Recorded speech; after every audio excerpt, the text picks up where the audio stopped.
ನಮಸ್ಕಾರ. ಕ್ಷೇಮ ಮಾರ್ಗ ಯೂಟ್ಯೂಬ್ ಚಾನಲ್ಗೆ ಸ್ವಾಗತ. ಸ್ನೇಹಿತರೆ, ನರೇಂದ್ರ ಮೋದಿಯವರು 3ನೇ ಬಾರಿ ಪ್ರಧಾನಿಯಾಗುತ್ತಿರುವುದಕ್ಕೆ ದೇಶಪ್ರೇಮಿಗಳು, ಅಭಿವೃದ್ಧಿಪರರಾದ ದಲಿತರು, ಬುಡಕಟ್ಟು, ಮುಸಲ್ಮಾನ ಮತ್ತು ಹಿಂದುಳಿದ ವರ್ಗದ ಮತದಾರರಲ್ಲದೆ ಜಾತಿ ಎಂಬ ಅಮಲಿನಿಂದ ಹೊರಬಂದು ಸುಭದ್ರ ದೇಶದ ಶಕ್ತಿಯಾಗಿ ಬೆಳೆಯುತ್ತಿರುವ ಯುವ ಮತದಾರರೇ ಕಾರಣರಾಗಿದ್ದಾರೆ. ಮತ್ತೊಂದು ವಿಶೇಷ ವರ್ಗದ ಜಾಗೃತ ಮತದಾರನ ವಿಶೇಷ ಮತದಾನವೂ ಕೂಡ ಶ್ಲಾಘನೀಯವಾಗಿದೆ. ಉದಾಹರಣೆಗೆ, ದಿನಾಂಕ 26/4/2024 ಬೆಂಗಳೂರಿನಲ್ಲಿ ಲೋಕಸಭೆಗೆ ಮತದಾನ ನಿಗದಿಯಾಗಿತ್ತು. ಮತದಾನ ದಿನಾಂಕ ಪ್ರಕಟವಾಗುವ ಮುನ್ನವೇ ಅದೇ ದಿನಾಂಕದಂದು ಧಾರವಾಡದ ಸನ್ನಿಧಿ ಕಾರ್ಯಾಲಯದಲ್ಲಿ ನನ್ನ ಹಿರಿಯ ಸಹೋದರನ ಕಿರಿಮಗಳ ಮದುವೆಯು ನಿಗದಿಯಾಗಿತ್ತು. ಬೆಂಗಳೂರಿನಿಂದ ಮದುವೆಗೆ ಬರಬೇಕಿದ್ದ ಬಂಧುಗಳು, ಸ್ನೇಹಿತರೆಲ್ಲ ಹಿಂದಿನ ದಿನವೇ ಬಂದು ಶುಭ ಕೋರಿ ಮತದಾನದಲ್ಲಿ ಪಾಲ್ಗೊಳ್ಳಲೆಂದು ಅಂದೇ ರಾತ್ರಿ ಹೊರಟು ಬೆಂಗಳೂರು ತಲುಪಿದ್ದರು.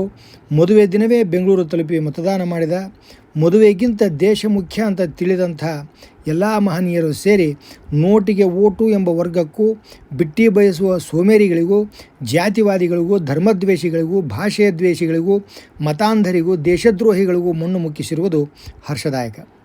ಕಾಂಗ್ರೆಸ್ ತಾನು ಹೀನಾಯವಾಗಿ ಸೋಲುವ ಬಗ್ಗೆ ತಿಳಿದಿದ್ದು, ಸೋಲಿಗೆ ಸರ್ಕಾರಿ ಮಷಿನರಿಯನ್ನು BJPಯವರು ದುರ್ಬಳಕೆ ಮಾಡಿಕೊಂಡಿರುವುದೇ ಕಾರಣ ಅಂತ ಆರೋಪಿಸಲು ಸಿದ್ಧತೆ ಮಾಡಿಕೊಂಡಿತ್ತು.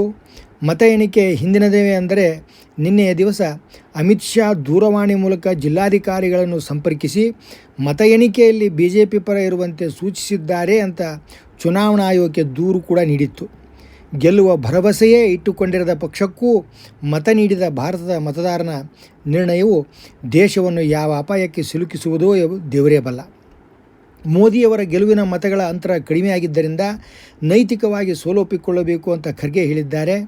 ಮೋದಿ ನೇತೃತ್ವದ NDAಗೆ ನಿರೀಕ್ಷಿತ ಸೀಟುಗಳು ಲಭ್ಯವಾಗುವ ಬಗ್ಗೆ ಅನುಮಾನದ ವಾತಾವರಣ ಮೂಡಿದ ಕೂಡಲೇ ಷೇರು ಮಾರುಕಟ್ಟೆಯಲ್ಲಿ ಹೂಡಿಕೆದಾರ ನಂಬಿಕೆ ಕಳೆದುಕೊಂಡು 38 ಲಕ್ಷ ಕೋಟಿ ಕಳೆದುಕೊಂಡ ಬಗ್ಗೆ ಖರ್ಗೆ ಅವರ ಉತ್ತರವೇನು ಅಂತ ಮಾಧ್ಯಮದವರೇ ಕೇಳಬೇಕು.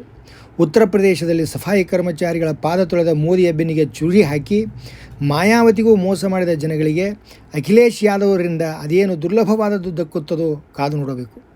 ತಮ್ಮ ಅಪಾರ್ಥ ಹಾಗೂ ವಿಚಿತ್ರ ಹೇಳಿಕೆಗಳಿಂದ BJPಗೆ ಲಾಭ ಮಾಡುವ ಕಾಂಗ್ರೆಸ್ ನಾಯಕ ರಾಹುಲ್ ಗಾಂಧಿಯ ಗೆಲುವನ್ನೂ ಕೂಡ BJPಯವರು ಹರ್ಷಿಸಲೇಬೇಕಾಗಿದೆ. 100 ರೂಪಾಯಿಗೆ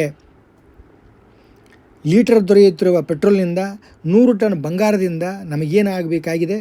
ಟಕಾಟಕ್ ಅಂತ ಖಾತೆಗೆ ಹಣವನ್ನು ಜಮಾ ಮಾಡುವ ಪಕ್ಷ ಬೇಕು ಅನ್ನುವ ಮತದಾರರ ಕೂಟ ಬಲಪ್ರದರ್ಶನ ಮಾಡಿದ್ದು ಅಪಾಯದ ಮುನ್ಸೂಚನೆ. ದಕ್ಷಿಣದ ರಾಜ್ಯಗಳಲ್ಲಿ ಕಮಲದ ಪರ ವ್ಯಕ್ತವಾಗಿರುವ ವಿಚಾರಧಾರೆಯು ಮೋದಿಯವರ ಪ್ರಯತ್ನದ ಫಲಶ್ರುತಿ. ರಾಷ್ಟ್ರೀಯ ಮನೋಭಾವದ ಮತದಾರರೆಲ್ಲ ಆಮಿಷದ ಲಕ್ಷ್ಯವನ್ನು ನಿರ್ಲಕ್ಷಿಸಿ ಮತ್ತೊಮ್ಮೆ ಮೋದಿಯವರನ್ನು ಬೆಂಬಲಿಸುವ ಕ್ಷೇಮ ಮಾರ್ಗವನ್ನು ಅನುಸರಿಸಿದ್ದಾರೆ ಅನ್ನುವುದು ನಿಚ್ಚಳವಾಗಿದೆ. ಪಕ್ಷಗಳು ಒಡ್ಡುವ ಆಮಿಷಗಳಿಗೆ ಕಡಿವಾಣ ಹಾಕುವ ಕಾಯ್ದೆ ಜಾರಿಗೆ ಬರಲೇಬೇಕು ಅಂತ ಜನ ಮಾತನಾಡಿಕೊಳ್ಳುತ್ತಿದ್ದಾರೆ. ಭಾರತ್ ಮಾತಾ ಕಿ ಜೈ.